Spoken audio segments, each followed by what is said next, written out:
1965 সালে নির্মাণের পর 1983 সালে জাতীয়করণ করা হয় পঞ্চগড় মকবুলার রহমান সরকারি কলেজ। তবে বর্তমানে প্রতিষ্ঠানটিতে সৃষ্টি হয়েছে শিক্ষক সংকট। বর্তমানে 7,000 শিক্ষার্থীর জন্য অধ্যক্ষসহ 46টি শিক্ষকের পদ রয়েছে, যার মধ্যে 12টি পদ শূন্য। খণ্ডকালীন শিক্ষক দিয়ে চলছে শিক্ষা কার্যক্রম।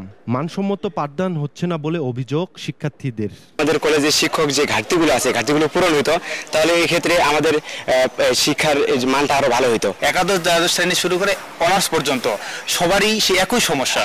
শিক্ষকের সংকটের কারণে আমাদের পড়ালেখা ভালো মতো হচ্ছে না। একজন বিসিএস সাধারণ শিক্ষা ক্যাডারের সদস্য যেভাবে ফ্রুটফুলি ক্লাস নিতে পারেন, অতিথি শিক্ষকদের কাছ থেকে আমরা সবসময় ওই আমরা ফলপ্রসূ ক্লাসটা পাই না। এদিকে কলেজের একমাত্র ছাত্রাবাসটিও দীর্ঘদিন ধরে জরাজীর্ণ। খসে পড়ছে পলেস্তারা, অস্বাস্থ্যকর পরিবেশে ঝুঁকি নিয়ে বাস করছেন শিক্ষার্থীরা। বেশিরভাগ জ্বালানাগুলো নষ্ট হয়ে গেছে, যার কারণে দেখা যায় কোনো ঝড় যদি আসে তাহলে বাতাস আসে।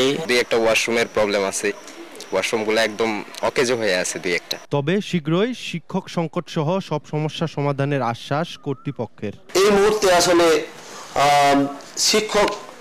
শিক্ষকের পদায়ন অর্থাৎ নতুন শিক্ষক এখানে পদায়ন করানোর জন্য প্রচেষ্টা চালানো অত্যন্ত দরকার।